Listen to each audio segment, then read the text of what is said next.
Nous sommes toujours en train de parler de cette vie secrète d'un adorateur. J'ai eu beaucoup de questions, beaucoup d'encouragements sur ces réalités-là, entre la musique profane, est-ce qu'un chrétien peut écouter la musique profane, la musique du monde, etc. En tout cas, on a partagé quand même pas mal de choses là-dessus. Et juste pour conclure sur ça, j'aimerais aller sur un passage biblique d'abord. On va aller dans Éphésiens chapitre 5, dans la version lue second classique, 1910. On va lire du verset 18 au verset 20. Éphésiens chapitre 5, à partir du verset 18, et tu peux aller avec moi jusqu'au verset 20. Si tu as trouvé, tu peux dire Amen. Amen. Ok, allons-y. Ne vous enivrez pas de vin, c'est de la débauche. Soyez au contraire remplis de l'esprit. Entretenez-vous par des psaumes, par des hymnes et par des cantiques spirituels, chantant et célébrant de tout votre cœur les louanges du Seigneur. Rendez continuellement grâce pour toutes choses à Dieu le Père, au nom de notre Seigneur Jésus-Christ. Amen. J'aime beaucoup ce passage parce que la Bible explique une réalité. Déjà, le verset 18, vous le connaissez, ne vous enivrez pas de vin, c'est de la débauche, mais soyez remplis du Saint-Esprit. Mais c'est le verset 19 qui est important pour moi. On en a tellement parlé ces 2-3 derniers dimanches, donc je ne vais pas traîner dessus. Mais lui, second, rend ça super bien, le verset 19, quand il dit « Entretenez-vous par des psaumes, par des hymnes, des cantiques spirituels. » Lorsque nous chantons, lorsque nous louons, cela permet à notre esprit, à notre âme de rester en forme. Est-ce que quelqu'un me comprend?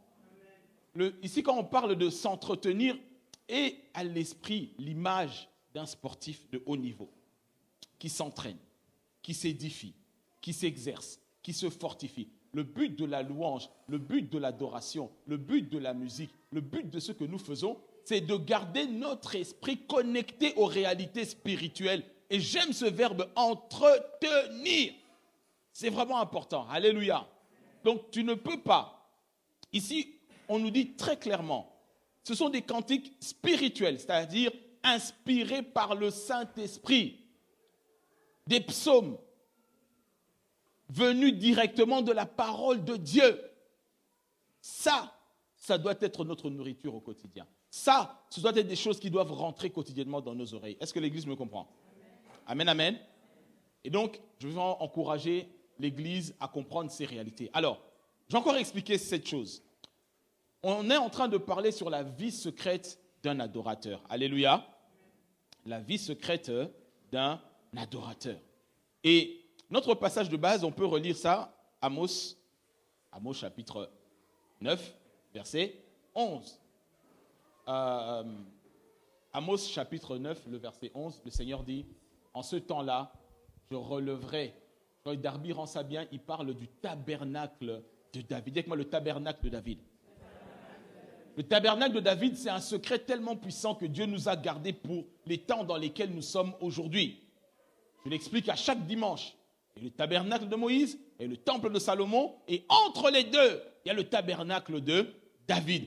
C'est le modèle, le standard divin de la louange et de l'adoration selon le cœur de Dieu. Aujourd'hui, nous qui sommes appelés à être des rois et des sacrificateurs, nous devons maîtriser les vérités cachées du tabernacle de David. La réalité est que ce tabernacle a été, dans nos vies en tout cas, renversé, détruit ou négligé par manque de connaissances, par paresse spirituelle ou par autre chose. Mais le but de tous ces enseignements, c'est de t'expliquer et de te reconnecter à ces réalités-là. Est-ce que quelqu'un me comprend? Le Seigneur est en train de relever la vie d'adoration, la vie de la louange dans cette église et dans ta vie personnelle. Si tu reçois, donne-moi un bon amen. Mais c'est quelque chose que tu dois pratiquer au quotidien. Tu ne peux pas pratiquer quelque chose que tu ne connais pas. Tu ne peux pas pratiquer quelque chose que tu fais de temps en temps par intermittence. Il n'y a pas des adorateurs intermittents. Il n'y a pas des gens qui louent par intermittence. Non, c'est notre style de vie. On est appelé à ça. Christ nous a rachetés pour nous amener au ciel. Mais ici-bas, il a fait de nous un peuple de rois et de sacrificateurs. Et qui dit sacrificateurs? Ce sont des personnes qui apportent des sacrifices de louange et d'adoration au Seigneur. Est-ce que l'Église me comprend? Ok. Ce matin, on va encore continuer sur cette réalité du tabernacle de David parce que nous devons devenir des spécialistes de ces choses-là. Et nous sommes toujours dans la vie de la louange. On parle de l'adoration. Je disais que l'adoration, c'est la fleur, le parfum ultime. Mais il y a la racine, il y a le tronc, il y a les branches. Ça, c'est la louange. Et nous devons comprendre comment David et le tabernacle de David avaient rétabli ces vérités-là. Amen, Église. Alors, ce matin, j'aimerais relever encore un secret qu'il y a dans la vie de la louange. Pour que tu puisses faire les choses, non pas en tâtonnant, mais en faisant les choses avec précision. Et quand tu les fais avec précision, le résultat est toujours au rendez-vous. Beaucoup de chrétiens ne prient pas, beaucoup de chrétiens viennent de temps en temps, beaucoup de chrétiens prient de temps en temps parce qu'ils ne voient pas des résultats. Mais la vie de prière, c'est une question de constance et de stabilité. Amen. Il y a un secret que je vais te faire découvrir ce matin, ou te le rappeler. On va aller dans 2 Samuel. Dans le livre de 2 Samuel, on retrouve le même texte dans le livre de Chroniques. Lorsque David ramène l'arche de l'alliance dans la cité de David et qui va établir le culte davidique, c'est-à-dire selon les règles et la révélation que David a reçue de la part de Dieu, il ramène l'arche. Parce que la première fois quand ils ont amené l'arche, ils ne l'ont pas fait selon les critères divins. Et Uza est mort par rapport à cela. Donc on connaît ce passage, je ne reviens pas dessus. Mais maintenant que David a compris que l'arche, c'est la présence même de Dieu, je prendrai tout un culte pour expliquer les révélations qu'il y a sur l'arche de l'alliance. C'est-à-dire le coffre dans lequel il y avait la loi, il y avait beaucoup de choses qui étaient la présence même de Dieu sur la terre, l'objet le plus précieux d'Israël. L'arche. Amen, amen. Et lorsque l'arche, c'est-à-dire la présence manifeste du Dieu invisible, devenu visible au sein de l'arche et dans son peuple, vient dans la cité de son roi David que Dieu a oint, c'était un moment important. Parce qu'à ce moment-là, le culte pouvait commencer. Mais maintenant, regardons ce qui se passe dans 2 Samuel chapitre 6. On va commencer à partir du verset 12 et on va descendre. On va lire ça dans la version Parole de vie, s'il te plaît. 2 Samuel chapitre 6, à partir du verset 12 et on va descendre. On vient dire au roi David, « Le Seigneur a béni la famille d'Obed-Édom et tout ce qui est à lui à cause du coffre sacré. » Alors David va chez Obed-Édom. Il fait amener le coffre à la ville de David au milieu des cris de joie. Ok. Donc, la présence même de Dieu dans la maison de Obed-Édom, parce que lorsque Uza a été tué, David a pris peur. Il a dit, ces choses-là, c'est du très sérieux. Il a dit, non, je ne peux pas amener ça comme ça chez moi. On va déposer ça dans la maison de monsieur Obed-Édom. Pendant 3 mois. Et pendant 3 mois, tous ceux qui étaient dans la vie d'Obed-Édom a été béni et multiplié. Il a dit à David, non, il dit, monsieur le roi, il y a un problème. L'arche a amené la bénédiction, la multiplication. David a dit, ok, ça doit rester chez moi. Et donc, il ramène l'arche dans sa maison au milieu des cris de joie et de louange. Amen. Et maintenant, il y a tout un process, toute une liturgie sur laquelle j'aimerais qu'on puisse découvrir des secrets qu'on va voir ce matin. Et donc, il fait amener le coffre, c'est ça, à la ville de David. Oui. Tu peux reprendre à partir de là, s'il te plaît. Après que les porteurs du coffre ont avancé de 6 pas, David offre en sacrifice un taureau et un gros veau. Puis, il danse de toutes ses forces pour le Seigneur. Il porte seulement le pagne de lin des prêtres. David et tous les Israélites conduisent le coffre du Seigneur à Jérusalem, au milieu des cris de joie et au son des trompettes. Ok, amen. Est-ce que tu peux acclamer la parole de Dieu? Yes, le Seigneur le mérite, il le mérite, sa parole le mérite. Amen, amen. Et donc, David ici fait quelque chose de très important. J'avais déjà relevé ça la dernière fois, mais je reviens encore dessus. David est en train de louer Dieu, revêtu simplement d'un vêtement de sacrificateur, d'un lin blanc, n'est-ce pas? Ok, il danse de toutes ses forces. On peut remonter au verset juste précédent. Et donc, il ramène l'arche, la présence de Dieu, là où il faut, avec la louange et des cris de joie. Mais il y a une notion importante que ce verset explique. Et il y a une révélation puissante que j'aimerais que tu puisses saisir. La Bible dit, lorsqu'ils sont en train de procéder pour ramener l'arche dans la maison de Dieu, après 6 pas, sacrifice. Après 6 pas, sacrifice.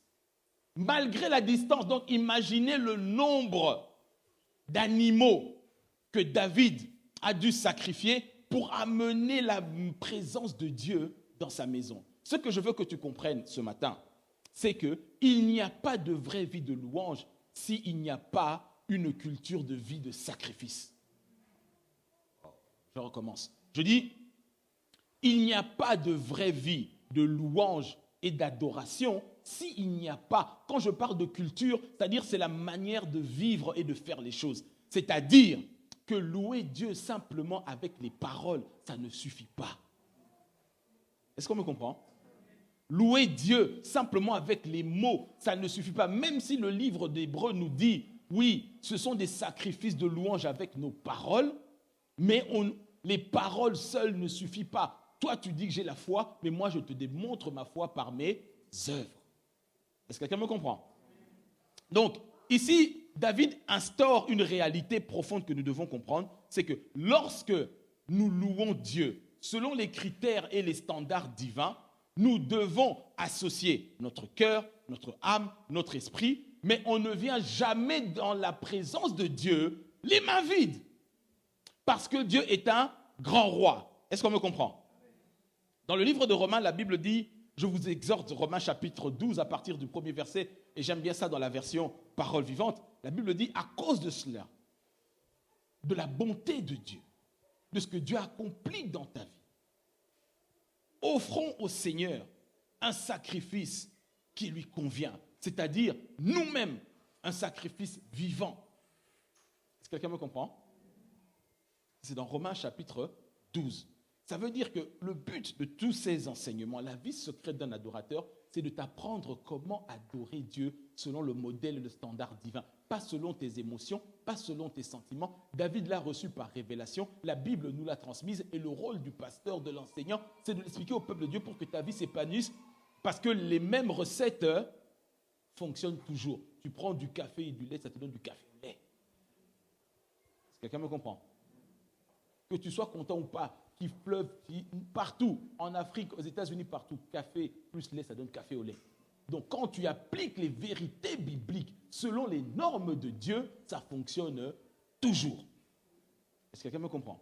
Et donc si nous louons Dieu comme il faut, nous devons le louer non seulement avec nos paroles, mais avec ce que nous sommes. Et dans ce que nous sommes, il y a notre potentiel, il y a nos capacités, il y a notre pouvoir d'achat, il y a notre capacité de donner du temps, de la consécration. Tout cela fait partie de la vie de louange.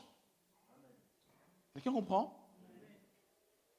C'est important de saisir ces réalités-là. Et David, ici, lorsqu'il établit le tabernacle, il montre une réalité. Lorsqu'ils sont en train d'introduire ces vérités, à chaque pas, sacrifice. À chaque pas, sacrifice. On ne peut pas louer Dieu selon le standard divin. Si tu dis, je loue seulement Dieu, mais tout ce qui est à moi, c'est-à-dire mon temps, des fois mes vacances, des fois mes temps de week-end, des fois mon argent, je le garde pour moi-même. Ce n'est pas biblique. Est-ce qu'on me comprend? Peut-être que ça peut froisser certains, mais c'est selon la parole de Dieu pour qu'on puisse monter de niveau. Rentrer dans une nouvelle saison, dans ces réalités, tu dois apprendre et comprendre ces vérités-là. Est-ce que l'Église est toujours avec moi? Amen, amen. J'aime ce que David il dit dans 2 Samuel, chapitre 24, verset 24, on connaît ce passage, lorsqu'il veut acheter le terrain pour construire le temple. Le propriétaire du terrain lui dit, ah, non, non, non, tu es mon roi, je te donne le terrain, prends-le. David, il dit, non, non, non, non, non, non, parce que ce terrain, il devait l'acheter pour bâtir le temple que Salomon allait construire. Est-ce que l'Église me comprend toujours? Mais David dit quelque chose de très important. Il dit, on peut lire à partir... on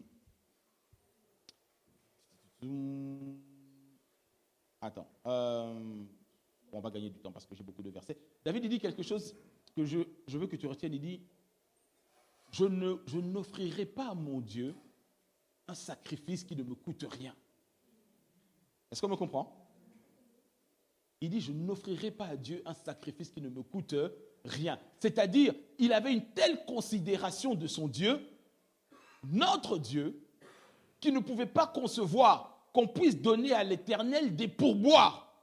Tu sais que ton sommeil est un sacrifice. Le temps que tu lui accordes, c'est aussi un sacrifice.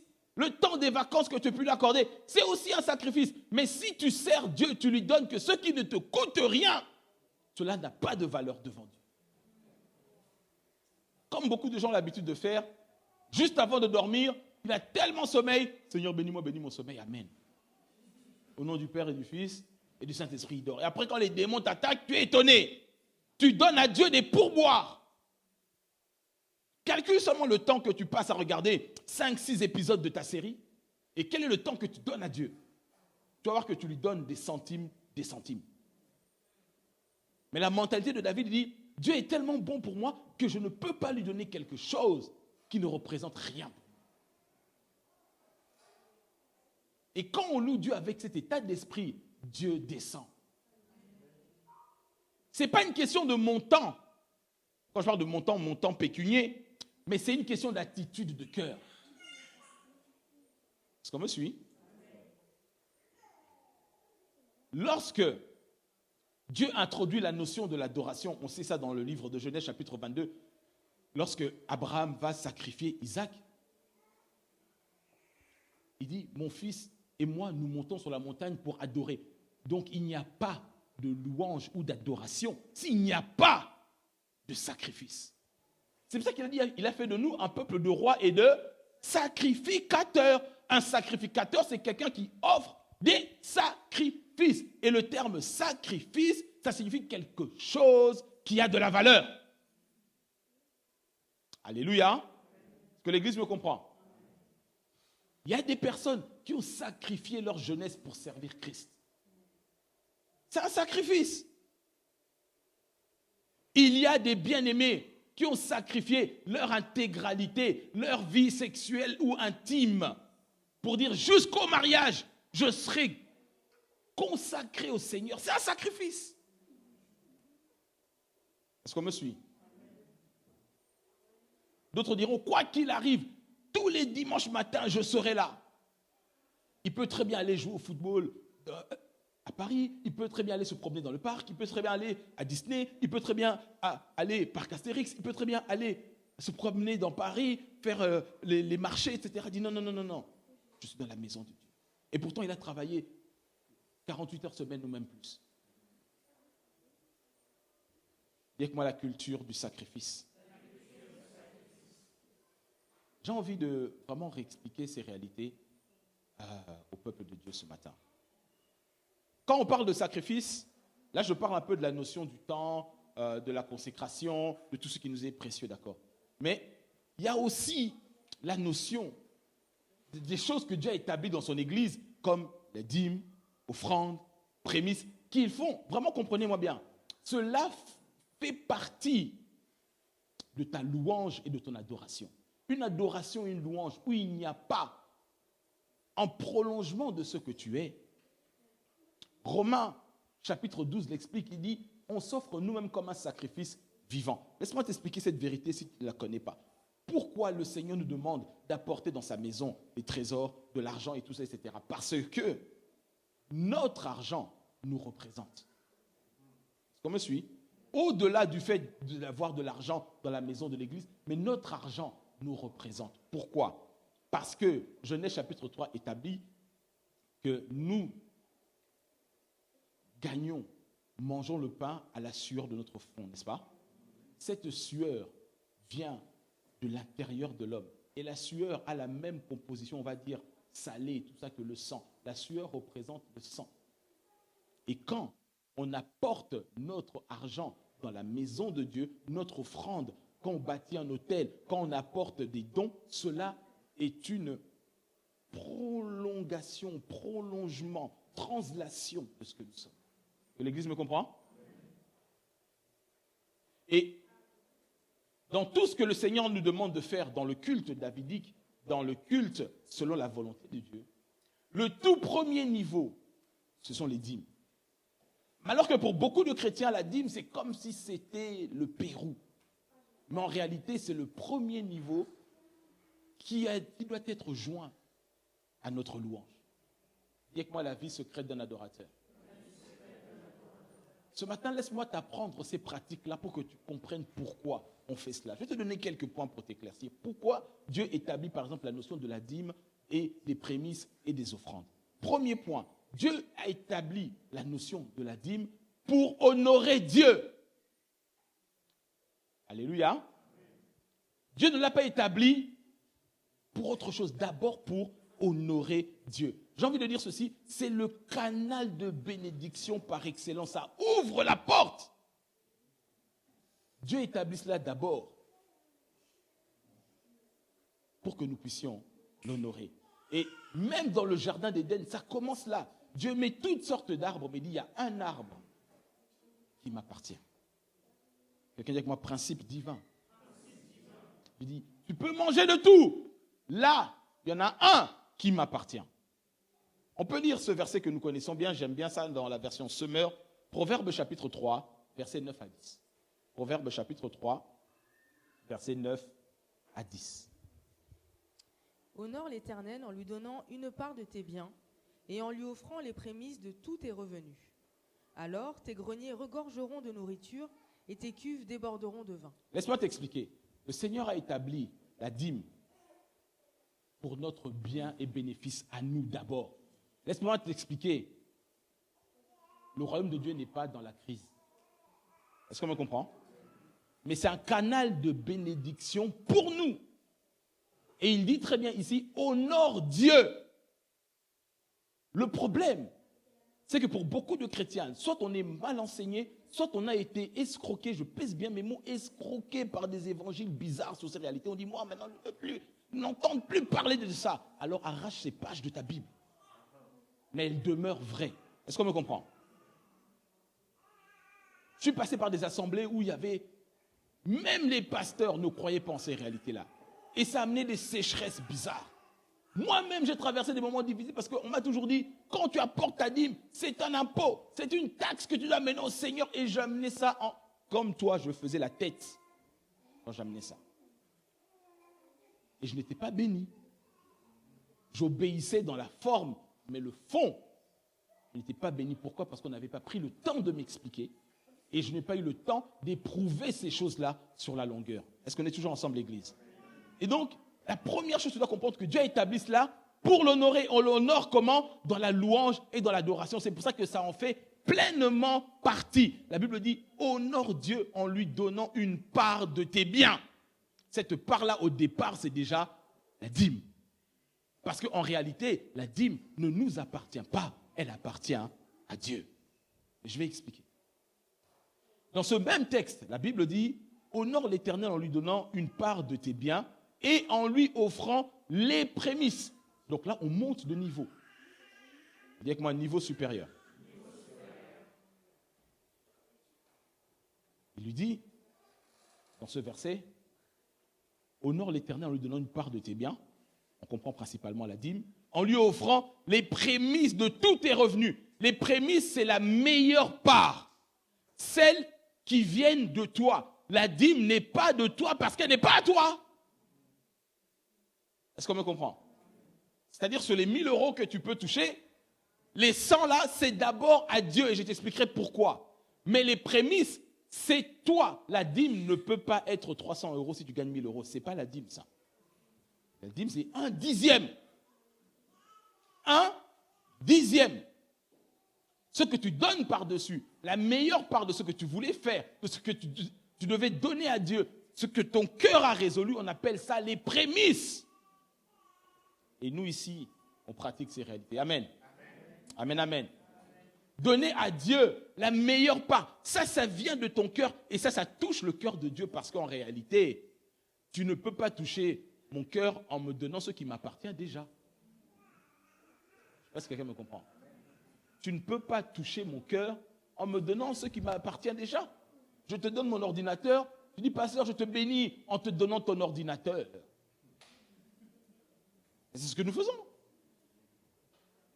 Pasteur, je te bénis en te rendant ce qui est à toi. Oui, mais en fait, c'est déjà ma voiture, je te l'ai prêtée. Est-ce que l'Église me suit? C'est là où on est bloqué. Et beaucoup se disent, non, je me bats pour donner ma dîme. Non, tu te bats pour rendre ce qui est à moi. Ce qui est de toi, ce sont les prémices, les offrandes, les dons. Mais la Bible établit cette réalité.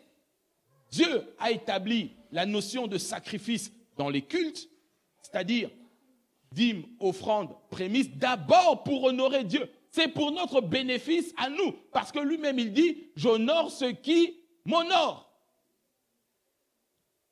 Est-ce que dans l'ensemble de CVF? Amen. Tu peux relire le verset 9, s'il te plaît, sœur Laurie.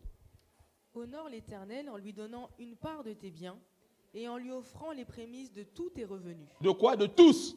Même la CAF, c'est un revenu. On m'a souvent posé la question, pasteur, est-ce que la CAF? Oui. C'est les revenus de tes enfants, toi et ta maison. C'est pas pour acheter une nouvelle perruque. Ou c'est le budget du coiffeur. Oh, je ne sais pas si l'église me comprend. Parlons vrai. Non. Ne sois pas une porte de malédiction pour tes enfants parce que tu bloques ce qui est à eux pour être bénis. Quand ton enfant est là, c'est source de revenus que l'État, Dieu a permis que les hommes soient intelligents, se structurent pour faire quelque chose. Et là, il donne un revenu pour tes enfants. Tu payes le lait, machin, tout ça. Mais ce qui est à Dieu, pour eux, pas à toi. Donc tu voles Dieu et tu voles tes enfants. Je ne sais pas si on se comprend. Il y en a qui disent, l'argent de la CAF, je mets ça à côté pour aller au ski. Non. Amen, Église. On parle de la louange et de l'adoration. Mais on doit comprendre ces réalités-là pour qu'on puisse bien pratiquer ce que nous devons faire selon la parole de Dieu. Amen, amen. En lui donnant, en lui offrant. Regardez bien. Hein. Ici, vraiment, j'aime les verbes dans cette version. On commence par honorer Dieu en lui donnant. C'est-à-dire la dîme, on vient la donner, on la rend à ceux qui lui appartiennent. Mais les prémices, on offre. Cela vient du cœur. Est-ce qu'on me comprend? Et le verset 10 dit, alors tes greniers regorgeront de nourriture et tes cuves vont déborder de vin. Tu veux que tes greniers, c'est-à-dire ton compte en banque, tes affaires, ta maison, ton foyer, puissent se multiplier. Apprends à appliquer ce principe. Dis avec moi, premier principe. Donc Dieu l'a établi pour honorer Dieu. Et tu comprendras ceci, d'autres diront, oui, mais pasteur, la dîme, c'était la loi, Moïse qui l'a établie. C'est faux, lis bien ta Bible. La dîme précède la loi de Moïse. 430 ans avant Moïse, lorsque Abraham croise Melchisédek, après avoir remporté la victoire pour récupérer son neveu, Abraham a donné le 10e de tout le butin au sacrificateur. Est-ce qu'on me comprend? Donc ce principe est tellement important que Dieu l'a mis dans la loi et l'a perfectionné dans la nouvelle alliance. Dis avec moi, c'est pour honorer Dieu. Amen, amen. Deuxième chose, deuxième point, Dieu a établi la notion de sacrifice, dîme, offrande, don dans la vie de louange, dans la vie de l'Église, pour que le peuple puisse exprimer sa gratitude vis-à-vis de Dieu. Dis avec moi, reconnaissance. Gratitude. Deutéronome 26.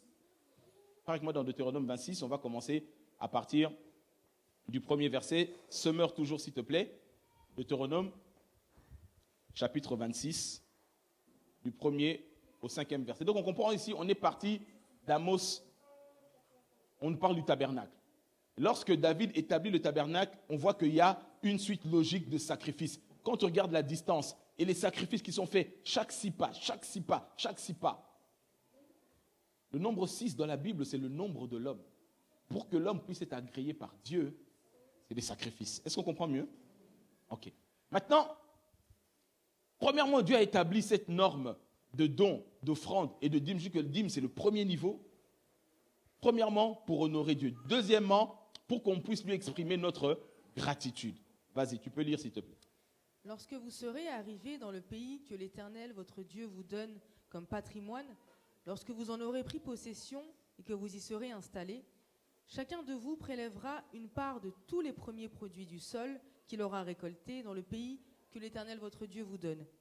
Et il les déposera dans une corbeille. Il se rendra au lieu que l'Éternel, votre Dieu, aura choisi pour y établir sa présence. Amen, amen. Donc, écoute-moi bien. Ici, il parle au peuple d'Israël, il dit, lorsque tu seras arrivé en possession, d'avoir des moyens, d'avoir des revenus, première chose, tu prends ce qui appartient à Dieu, tu ne l'amènes pas n'importe où. Il y a des gens qui m'ont dit, pasteur, moi ma dîme, je l'envoie aux enfants déshérités. C'est faux. La dîme n'est pas pour les enfants déshérités, la dîme est d'abord pour le fonctionnement de la maison de Dieu.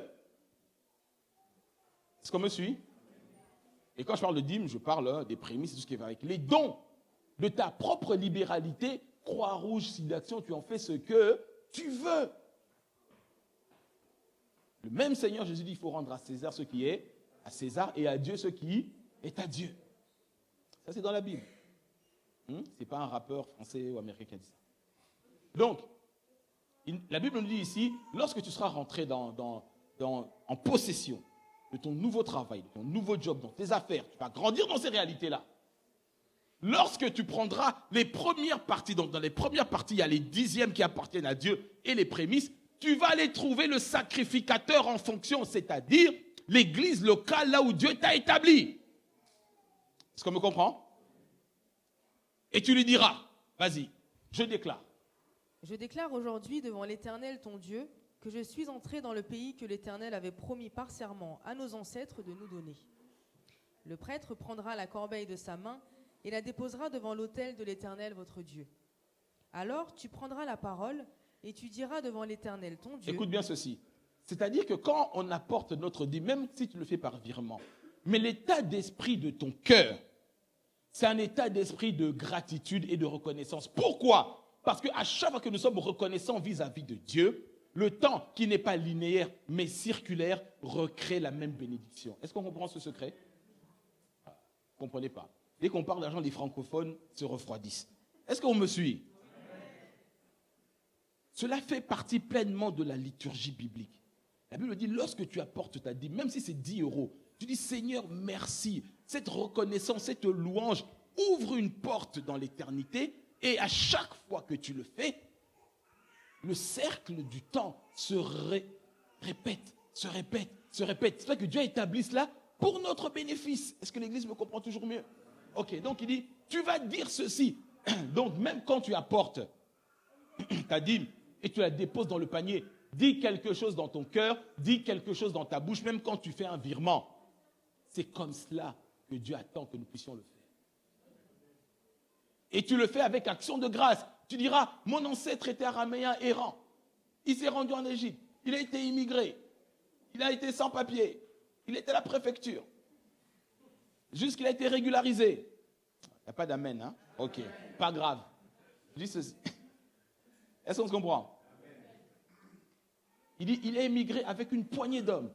Et ils sont devenus grands. Un peuple puissant et nombreux. Continue. Mais les Égyptiens nous ont maltraités et opprimés en nous imposant des travaux pénibles. Amen, amen. Il y a que moi reconnaissance. Action de grâce. Le cœur des sacrifices dans la vie de la louange, dans la vie de l'adorateur, est toujours motivé et baigné par l'action de grâce. Pourquoi? Parce que l'action de grâce dans la louange, lorsque nous louons Dieu, vous vous souvenez de ce qu'on a dit les 2-3 derniers dimanches, on exalte ses hauts faits, on ouvre une fenêtre du temps dans laquelle, là où Dieu a opéré des actions extraordinaires, eh bien, ça peut encore revenir. Quelqu'un me comprend? Quelqu'un me comprend? Et donc, ça, c'est tellement important. L'action de grâce, reconnaissance de ton cœur. Même si tu te bats, que c'est compliqué, tu n'arrives pas à boucler les fins de mois, tu dis, Seigneur, au moins merci. Tu me permets déjà d'avoir ce revenu. J'ai été esclave, j'ai été tout cela. Mais tu me le donnes. Amen, amen, Église. Ok, continue. Troisième point. Dieu établit la notion de sacrifice pour que tu te rappelles d'où il t'a tiré. Pour que tu te rappelles d'où Dieu t'a tiré. Tu aurais pu être sur un lit d'hôpital, dans le coma, accidenté, abandonné, chômage, prison ou autre, je ne te le souhaite pas, mais l'Éternel veut, lorsque nous sommes dans l'attitude de l'église locale, nous venons adorer, célébrer, louer Dieu, que nous apportons nos offrandes, nos prémices, nos dons, nous devons le faire en connaissance de cause. Jésus a dit à la femme samaritaine, il dit, vous adorez ce que vous ne connaissez pas. En d'autres termes, vous pratiquez des choses par tradition, mais vous ne les maîtrisez pas. Le but de cet enseignement, c'est de faire de toi quelqu'un qui maîtrise les choses de Dieu. Est-ce qu'on comprend? Donc Dieu a établi les dîmes, les dons, les offrandes pour honorer Dieu, pour qu'on soit dans l'action de grâce. Troisième chose, pour que tu te rappelles d'où Dieu t'a tiré. On peut lire Deutéronome 26, on reste toujours dans la version Semeur. Deutéronome chapitre 26, versets 5 à 10. Et là, c'est toujours dans ce même élan, dans la parole de Dieu, lorsque tu apportes ta dîme, tes offrandes, tes dons au Seigneur, tu dois être dans un état d'esprit particulier. Et tu dois dire et prononcer des choses. La Bible dit au verset 5, alors tu prendras la parole. Vas-y. Alors tu prendras la parole et tu diras devant l'Éternel ton Dieu, mon ancêtre était un Araméen errant. Il s'est rendu en Égypte et y a émigré avec une poignée d'hommes, et ils y sont devenus un grand peuple puissant et nombreux. Mais les Égyptiens nous ont maltraités et opprimés en nous imposant des travaux pénibles. Alors nous avons crié à l'Éternel, le Dieu de nos ancêtres, et il a entendu nos plaintes. Il a vu notre misère, notre peine et notre détresse, et nous a fait sortir d'Égypte en déployant sa puissance. Il a plongé les Égyptiens dans la terreur en opérant des signes miraculeux et des prodiges. Puis, il nous a conduits jusqu'ici et nous a fait cadeau de ce pays où ruisselle le lait et le miel. Amen, amen. Dis avec moi, état d'esprit, état de cœur. Donc, quand tu apportes, même les 1, 2, 3, 5 euros que tu peux avoir, et même si c'est 10 millions, je te le proclame, amen. Mais tu dois être dans cet état d'esprit du Seigneur, regarde, je pouvais être lié par des blocages, des réclamations. Mes parents étaient dans la sorcellerie ou dans la grande sorcellerie. J'aurais pu être aveugle, j'aurais pu être boiteux de toutes ceci-là. Tu m'as donné la capacité de travailler. Tu me diras, oui, mais les païens aussi travaillent en fait, pasteur. Oui, mais ils n'ont pas les mêmes combats que nous. Ils n'ont pas le même appel que toi. Est-ce qu'on me suit? Là, ils n'ont pas la même destinée. Et ta destinée est combattue. Mais le Seigneur te permet d'avoir une situation, d'avoir des revenus, d'avoir de quoi vivre. Lorsque tu apportes cela au Seigneur dans la louange, dans l'adoration, tu dis, Seigneur, je me souviens d'où tu m'as tiré. Regarde tous les CV que j'ai déposés. Regarde tous les rejets que j'ai connus. Est-ce que je parle à quelqu'un? Seigneur, regarde, tu m'as donné cet appartement. Regarde comment j'ai été rejeté. Mes dossiers, tout cela, ça fait partie de la vie de louange. Je dis, Seigneur, regarde. Mon arrière-grand-père était paysan en Guadeloupe. Il ne savait ni lire ni écrire. Il était esclave en Afrique. On l'a ramené aujourd'hui. Moi, je suis directeur général à la Défense. Quelqu'un comprend ça ou pas? Que l'Église me suit. Dis avec moi, état d'esprit, état de cœur. Ne donne jamais ta dîme et tes offrandes sans parler et déclarer. Parce que c'est biblique. Le rôle du sacrificateur, quand on reçoit ça pour l'administration de la maison de Dieu, on bénit le peuple de Dieu en retour. Mais Dieu dit d'abord, toi-même, quand tu apportes, bénis. Sois dans un état d'esprit joyeux. Moi, j'ai grandi dans des églises où même les pasteurs qui étaient dessus de moi. Laisse tomber. Est-ce qu'on me comprend? Mais le jour où le Seigneur m'a fait la grâce de sortir un petit peu du monde francophone, de voir ce qui se passe ailleurs, je me dis, mais comment ces gens-là ils prospèrent avec la même Bible que nous? J'ai compris que c'est une question de principe et d'état de cœur. Alléluia. Alléluia. Ces réalités, Dieu les a mises pour notre bénédiction, je l'ai dit tout à l'heure. Quand on honore Dieu, ce n'est pas du tac au tac, ce n'est pas parce que tu apportes 120 euros aujourd'hui que dès le lendemain, tout va changer. Non, Dieu travaille sur le caractère, c'est-à-dire ça prend du temps. Est-ce qu'on me comprend? Dis avec moi la loi de la semence. Parce que si tu réfléchis bien, tes 100 euros ne rendront pas Dieu plus riche. Est-ce qu'on me comprend? Même si tu gagnes 5 000 euros, tes 500 euros ne rendront pas Dieu plus riche. Mais c'est une porte d'accès pour toi. L'Église me comprend? Et donc, regardez bien le verset suivant. Donc, on est ici maintenant au verset 10. J'aime J'aime l'intro du verset 10. La Bible dit, c'est pourquoi. Dis avec moi, c'est pourquoi. Donc c'est la raison, en conséquence des choses. C'est pourquoi, vas-y. C'est pourquoi, ô Éternel, j'apporte maintenant les premiers produits de la terre que tu m'as donnés. Que tu m'as Donné. Pour info, la France ne t'appartient pas. Est-ce qu'on me suit? La Société Générale où tu travailles ne t'appartient pas. Dieu t'a permis d'être là. Tu es une source de bénédiction pour eux. C'est une bénédiction aussi pour toi, mais c'est Dieu qui est à la base. Le Seigneur est à la base de tout ça. Est-ce que quelqu'un me comprend?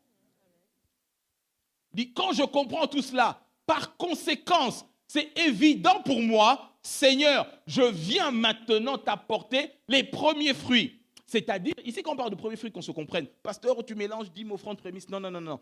Ici quand on parle de premiers fruits, aujourd'hui dans la Nouvelle Alliance, ça veut dire quoi? Ça veut dire que lorsque j'ai mes revenus, mes premières pensées vont à rendre à Dieu d'abord ce qui lui appartient. Je dis bien les premières pensées. Je planifie, je budgétise ce qui est à Dieu d'abord à lui et ensuite je paye SFR et mon essence. Est-ce qu'on comprend? Je croyais qu'on avait parlé d'adoration, qu'on allait chanter. On chante. Alléluia, Église. Il dit, par conséquent, je comprends. Tu m'as donné la santé, tu m'as donné la capacité intellectuelle. Il y a des gens ici, on peut donner des témoignages bien aimés. Des témoignages, ne rate pas le culte des témoignages. Il y a des gens pour qui ici à l'église on a prié, sans qualification, sans diplôme, qui ont obtenu des CDI, que tu serais étonné. Donc ce n'est pas ton diplôme qui te garantisse là-bas. Pour l'emploi, tu vas voir, il y a des gens plus diplômés que toi. Est-ce qu'on me comprend? Et donc il dit, c'est pourquoi, sœur Laurie, tu peux reprendre s'il te plaît.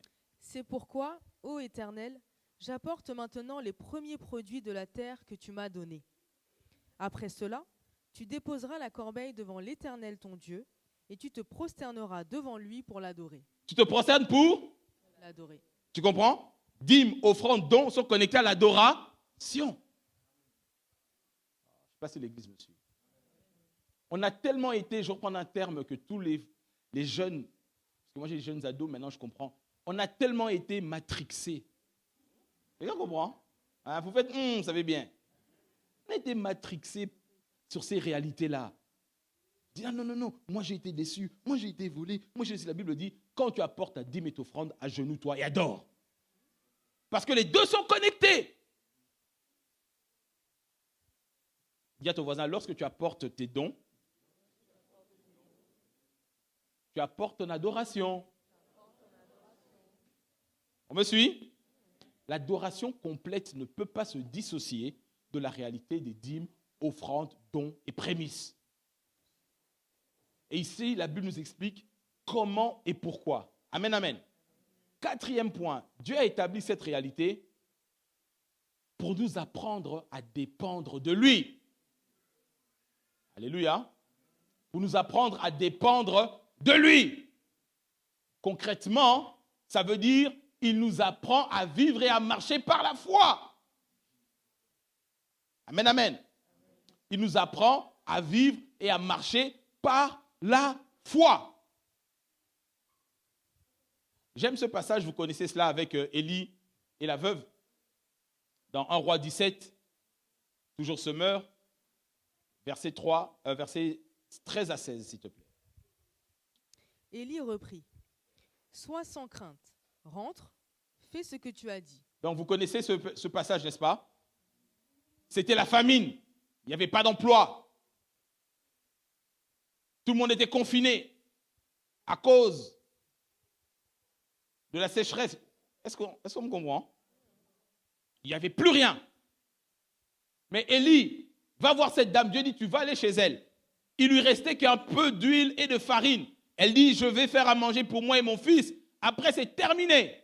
Parce que dans la société de l'époque, être veuve, c'était être condamné à la mendicité parce qu'il n'y avait pas de CAF, il n'y avait pas de sécu, il n'y avait pas toutes ces aides-là. Et il lui restait qu'un peu d'huile. Et le prophète lui dit, fais-moi d'abord à manger, moi. Aujourd'hui, Élie finirait sur TikTok en tant qu'escroc pasteur.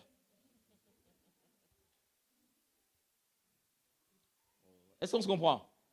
Élie finirait comme escroc.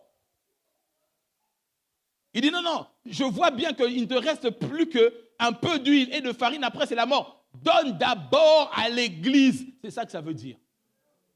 Ça veut dire que la maison de Dieu, lorsque, vraiment, écoute-moi bien, des témoignages, je peux t'en donner des dizaines, rien qu'ici dans cette église. Lorsque tu sais qu'il ne te reste plus grand-chose et qu'il ne te reste que 4 pièces de monnaie de 1, au lieu de les manger avec les croissants, viens semer. Est-ce que quelqu'un me suit? Amen, amen. Viens semer. Regardez. Et ici, maintenant, on est au verset 13. Vas-y. Élie reprit. Sois sans crainte, rentre, fais ce que tu as dit. Seulement, prépare-moi d'abord, avec ce que tu as, une petite miche de pain et apporte-la-moi. Ensuite, tu en feras pour toi et pour ton fils. Car voici ce que déclare l'Éternel, le Dieu d'Israël. Le pot de farine ne se videra pas, et la jarre d'huile non plus, jusqu'au jour où l'Éternel fera pleuvoir sur le pays. La femme partit et fit ce qu'Élie lui avait demandé. Pendant longtemps, elle eut de quoi Dis avec moi pendant longtemps. Et encore, ça prend du temps. Amen. Mais Dieu reste fidèle pendant le longtemps. Je ne sais pas si tu as saisi. Dieu reste fidèle pendant le longtemps. Même si ça prend du temps. Mais si tu obéis sur la parole révélée de Dieu, Jésus-Christ reste fidèle. Amen. On continue. Pendant longtemps, elle eut de quoi manger, elle et sa famille, ainsi qu'Élie. Le pot de farine ne se vida pas, et la jarre d'huile non plus, conformément à la parole que l'Éternel avait prononcée par l'intermédiaire d'Élie. Aujourd'hui, je peux te dire, l'Éternel prononce une parole pour toi au travers de ma bouche. Ton huile ne se videra pas. Et ta farine ne s'épuisera pas. Ne regarde pas les temps, les circonstances, tout cela, les impressions. Cela ne te regarde pas. Continue seulement à être fixé sur la parole révélée de Dieu. Amen. Ok. Point suivant. Le Seigneur a établi la notion de dîme, d'offrande, de don dans la louange, dans l'adoration, pour nous apprendre le sens du sacré. Alléluia. Pour nous apprendre le sens du sacré. Sacré, ça signifie être mis à part pour une utilisation précieuse. Regardez. Lévitique 27. Lévitique 27, on reste toujours dans Semeur. Lévitique 27, j'aime le verset 30. Ici, la Bible parle toujours de la notion de la dîme. Je dis que la dîme, c'est la porte d'entrée. C'est le premier niveau, premier escalier, comme ici, là. 1, 2, 3, tu montes, dîme, prémisse, tout cela. Est-ce qu'on me suit? Je ne dis pas dévaloriser les autres, mais je dis que c'est la porte d'entrée. Parce que le Seigneur dit qu'on apporte les dîmes, il ouvre les écluses des cieux. Mais les prémices, les dons, les offrandes amènent l'accélération. Est-ce qu'on comprend? Ok. Donc, le verset 30 dit quoi? Toute dîme prélevée sur les produits de la terre et sur les fruits des arbres appartient à l'Éternel. Appartient à qui? À l'Éternel. C'est une chose sacrée qui est à lui. C'est une chose sacrée qui est à lui. C'est pour ça que je te dis que le 10e ne t'appartient pas. Je le répète, si je te donne ceci, la semaine passée, je te le donne. Ce dimanche, je dis, pasteur, je te bénis, je te donne. Non, frère, c'est à moi. Tu ne m'enrichis pas, c'est à moi. Et ici, la Bible dit que la dîme, elle est sacrée, c'est-à-dire qu'elle doit être prise avec une considération spirituelle parce que ça appartient à l'Éternel. Waouh, il n'y a pas d'amen, hein? Merci, frère Émile, pour ton amen vigoureux. Tu me soutiens. Oh. Est-ce que l'Église est toujours avec moi? Je parle de la vie secrète d'un adorateur. On ne peut pas simplement parler des choses qui frétillent au niveau de nos émotions. Et ça, c'est de la nourriture solide qui t'enracine dans les choses de Dieu. Est-ce que quelqu'un me comprend? La Bible dit que la dîme, elle est sacrée, elle appartient à Dieu. C'est la propriété de l'Éternel qu'il a mis dans nos revenus parce qu'il est la source. Le mot source en hébreu, Abba, signifie père. Il est la source et ce qui est à lui, dans ce qui nous appartient, on le lui rend en lui apportant le 10e de tous nos revenus. Est-ce qu'on me comprend? Sacré. C'est-à-dire, utilisation spirituelle uniquement pour l'Éternel. C'est la même chose lorsqu'ils ont détruit Jéricho. Dans Josué chapitre 6, on va pas... Le Seigneur dit, quand vous allez... La première ville que vous allez conquérir, tout ce que vous allez avoir comme richesse là, c'est pour moi, dit l'Éternel. Lis ta Bible, tu verras. Pourquoi après ils ont perdu une bataille? Parce que Akan et sa famille ont volé ce qui était à Dieu. Dieu dit, je vous donne tout le pays. Il y avait des dizaines et des dizaines de villes. Mais il dit, la première ville que vous allez conquérir, toutes les richesses qui sont là, des poissons rouges jusqu'au trésor du roi, ramenez-moi ça dans ma maison, c'est à moi. Est-ce qu'on comprend ce principe? Alléluia. Alléluia. Note pour référence Josué 6, 17 à 18, ce que je viens de te dire. Et tu peux même rajouter Josué 7, 10 à 13. Alléluia. Vraiment, comprends cette réalité. Et la Bible est pratique. Quand on comprend ce qui est sacré, écoute, ce qui est sacré, on ne l'utilise pas pour le séculier. Le séculier, c'est-à-dire le quotidien. Comme on fait ici à l'église, quand tu as ta bouteille d'onction d'huile chez toi, une fois qu'on a prié dessus, ou que le pasteur a prié dessus, elle devient sacrée, c'est-à-dire consacrée. Ne le prends pas pour frire ton poisson. Est-ce qu'on me suit? Il faut qu'on comprenne des pratiques spirituelles. Et c'est la même chose pour la dîme. Regarde ce que la Bible dit ici. Deutéronome 26, verset 14. Je n'ai mangé aucune part de cette dîme pendant que j'étais en deuil. Je n'en ai rien prélevé. Attends. Je peux te citer de mémoire comme ça des dizaines et des milliers de chrétiens que j'ai connus dans ma vie. Lorsqu'ils ont un pépin, la première chose qui saute dans leur budget, c'est ce qui appartient à Dieu. Je sais qu'il n'allait pas avoir d'amen, je m'étais déjà préparé psychologiquement et psychiquement.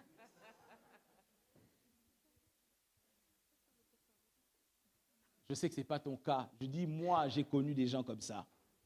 La première chose qui saute quand il y a un imprévu, c'est à Dieu.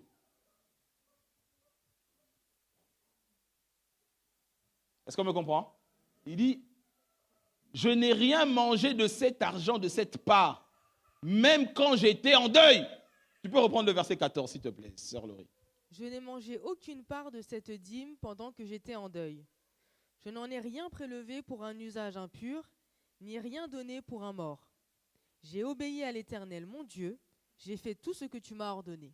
Amen. On va dire que moi, j'ai obéi à l'Éternel, mon Dieu.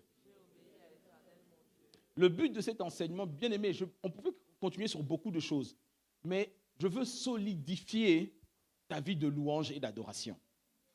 Si tu dissocies ta vie de louange et d'adoration de ces pratiques que Dieu a établies de manière davidique, c'est-à-dire selon le tabernacle de David, ne t'étonne pas que les percées deviennent compliquées.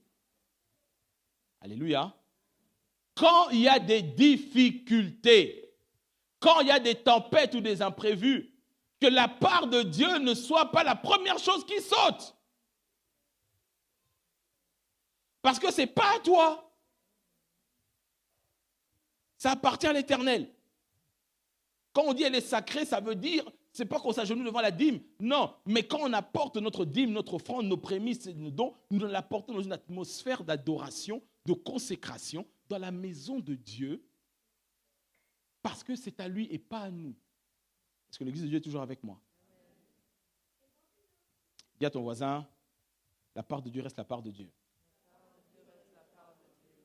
Dis-lui, débrouille-toi avec le reste. Amen, amen. Amen, amen. Yes. La parole de Dieu reste la parole de Dieu. Et le Seigneur permet que dans ces réalités bibliques, on puisse expérimenter sa fidélité et sa loyauté. Alléluia. On revient au texte de David pour finir, dans Samuel, le premier texte qu'on a vu. Parce qu'il y a d'autres réalités qu'on peut parler sur la dîme offrande, comment Dieu a établi cela pour que la maison de Dieu fonctionne, pour les sacrificateurs, qui est leur part, pour que la maison de Dieu puisse fonctionner. Mais moi, je veux rester ce matin sur la notion de la louange et de l'adoration. Amen, amen. Donc, David ramène l'arche dans la maison il ramène l'arche dans la maison de David, c'est-à-dire là où il avait préparé et résolu dans son cœur. Et à chaque fois qu'il fait 6 pas, sacrifice. 6 pas, sacrifice. Et pendant qu'il fait ses sacrifices, il danse de toutes ses forces. Alléluia. On connaît ce passage. Et sa propre femme a commencé à mépriser David dans son cœur. Laisse-moi te dire quelque chose. Si tu pratiques ces choses, attends-toi à ce que les païens, tes oncles, tes collègues te méprisent. C'est-à-dire, on dit, mais pourquoi tu donnes un dixième? Au contraire, investis. Tu investis là où aucun voleur, aucun diable, aucun démon ne peut venir toucher. Amen. Amen. Alléluia. 2 Samuel, chapitre 6. On revient à 2 Samuel, chapitre 6. On était donc au verset 12. On peut reprendre pour finir. J'arrive à la fin de mon message. Aujourd'hui, je vais simplement poser certaines fondations encore pour qu'on puisse pratiquer ces choses en toute connaissance de cause. Verset 12. On fit savoir au roi David que l'Éternel avait béni la famille d'Obed-Édom et qu'il avait fait prospérer tous ses biens à cause du coffre de Dieu. Alors David fit transporter le coffre de Dieu depuis la maison d'Obed-Édom jusque dans la cité de David, au milieu des réjouissances. Quand ceux qui portaient le coffre de l'Éternel eurent avancé de 6 pas, ils s'arrêtèrent et l'on offrit en sacrifice un taureau et un veau gras. David dansait de toutes ses forces devant l'Éternel, vêtu seulement d'un vêtement de lin semblable à celui des prêtres. Ainsi David et tout le peuple d'Israël transportèrent le coffre de l'Éternel en poussant des cris de joie et en faisant résonner les cors. Lorsque le coffre de l'Éternel arriva dans la cité de David, Michal, la fille de Saül, regardait par la fenêtre. Elle vit le roi David sauter et danser devant l'Éternel. Alors elle conçut du mépris pour lui dans son cœur. On amena le coffre de l'Éternel et on le déposa au milieu de la tente que David avait fait dresser pour lui. Donc cette tente, c'est le tabernacle. Qu'est-ce que le tabernacle? Le tabernacle de David, c'est une tente. Ce n'est pas une construction en dur. Il y avait juste la tente consacrée et l'arche de l'Éternel. Est-ce qu'on me suit? Quand on parle de rebâtir le tabernacle de David, c'est cela, l'arche consacrée. Continue encore, s'il te plaît. David offrit des holocaustes et des sacrifices de communion devant l'Éternel. Vous avez vu? Donc, dès que la présence de Dieu se manifeste, il y a sacrifice. Amen, amen. Est-ce qu'on est ensemble, l'Église? Donc, ça veut dire que quand tu planifies ton budget et ton mois, tu sais qu'il y a 4 dimanches dans le mois. Il y a tes dîmes. Mais quand tu viens, il y a aussi tes offrandes. C'est un sacrifice. Et quand on arrive au moment des offrandes, ça doit être the best part of praise and worship dans l'église. Mais nous, quand c'est le moment des offrandes, c'est là où on s'assoit et on commence à faire la tête. On passe à côté. Oh, est-ce que l'église me suit? Et là, tu as nos modératrices et modérateurs. Levez-vous, peuple de Dieu! Il est même obligé, le modérateur est obligé de rajouter un peu le parlant Chindabrobosa pour chasser les démons qui Non. Au contraire, ça doit être le meilleur moment. Tu dis, moi aujourd'hui, même si des fois je dors pendant la prédication, comme certains, je ne dirai pas leur nom. Mais au moins le moment de la louange des offrandes, je danse comme David. Est-ce que l'église me suit? Et là, tu es sûr de repartir à quelque chose. Dis avec moi, état de cœur, état d'esprit. Tu ne peux pas séparer le tabernacle de David avec la notion des offrandes, des dons et des sacrifices et des dîmes. Quelqu'un me comprend? Il y a des moments dans ta vie où tu es dans des combats, tu dis non, je viens bâtir un autel, je viens semer, je viens apporter avec reconnaissance et gratitude parce que je sais de quoi mon Dieu est capable. Bien-aimé, non, laisse-moi te dire, la vie de la semence et des autels, ça marche. Moi-même, j'en suis un témoignage vivant. Quelqu'un me comprend? C'est une réalité. C'est un principe. Il y a quelque chose que l'on doit comprendre. Laisse-moi ouvrir une petite parenthèse. S'il y a un moment où Dieu t'accorde la faveur de pouvoir semer dans la joie, dans la reconnaissance et bâtir un autel, ça doit être, écoute-moi bien, ça ne concerne peut-être pas tout le monde. Le jour de ton mariage, ne Est-ce que quelqu'un me suit? C'est une réalité spirituelle. Tout le monde sait combien les mariages chrétiens sont combattus. Quelqu'un me suit? Mais ça engage Dieu là-dedans. Reconnaissance, action de grâce, semence, autel, tu la portes. Et crois-moi, le Dieu de la Bible reste Dieu. Alléluia. Je referme la parenthèse, mais c'est une réalité. Et David, il dit, dès qu'on s'approche de l'arche, selon le modèle divin dans lequel nous sommes aujourd'hui, je te démontrerai que tous les aspects du culte devant l'arche de l'alliance, c'est exactement le même que devant le trône de Dieu. Et David était dans l'ancienne alliance, mais il a reçu cette révélation. Est-ce qu'on me comprend, Église? C'est pourquoi j'ai pris tout ce temps pour te réexpliquer ces réalités. On dit, le pasteur a prêché parce qu'il a besoin d'argent. Non. C'est parce que je ne peux pas te faire rêver de certaines choses sans t'équiper correctement. Parce qu'après, si ça ne marche pas complètement, on va dire, les pasteurs là, dans leurs églises là, évangéliques, non frère. Il n'y avait pas d'église évangélique de la Pentecôte du ciel à ce moment-là. Il y avait l'arche de l'alliance et il y avait le tabernacle. Amen.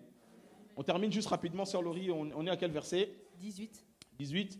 On va aller jusqu'au verset 20. Vas-y.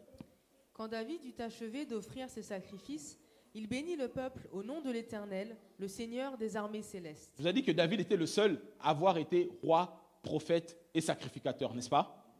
Donc, quand vous apportez vos offrandes, vos dons, vos dîmes, vos prémices dans la maison de Dieu, mon rôle à moi, c'est de bénir le peuple de Dieu au nom de l'Éternel. Et le but de l'Église, c'est de libérer la bénédiction, la faveur de Dieu pour vous. Est-ce que quelqu'un me comprend? Continue. Puis, il fit distribuer des vivres à tout le peuple, c'est-à-dire à toute la foule des Israélites, hommes et femmes.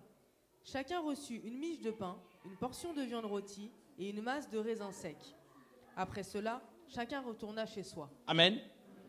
La nourriture ici physique représente la parole de Dieu qui te nourrit, qui te fortifie, qui t'édifie. Donc, quand tu apportes cela devant l'arche, le sacrificateur, les modérateurs, les chantres, les lévites prient, élèvent le Seigneur. Nous, on prononce la bénédiction. Tu reçois la parole qui te nourrit et tu rentres chez toi, frère.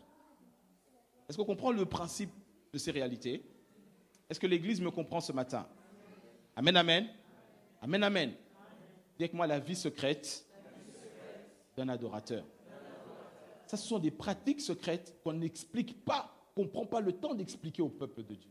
Moi, j'en ai été victime. J'ai grandi dans l'église, on ne m'expliquait pas ces choses-là. Si on m'avait expliqué ça quand j'avais 19-20 ans, je l'ai toujours dit, j'aurais 2 immeubles à Miami.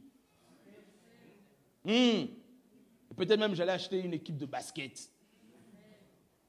Parce que ce sont des principes, au plus tôt tu les apprends, frère. Non, il faut qu'on rattrape le retard. Alléluia. Amen. Alléluia. Est-ce que tu étais béni ce matin? Acclame mon roi, acclame Jésus. Il le mérite, il est Dieu. Amen, amen. Parce que nous sommes animés de ce désir de louer, d'adorer.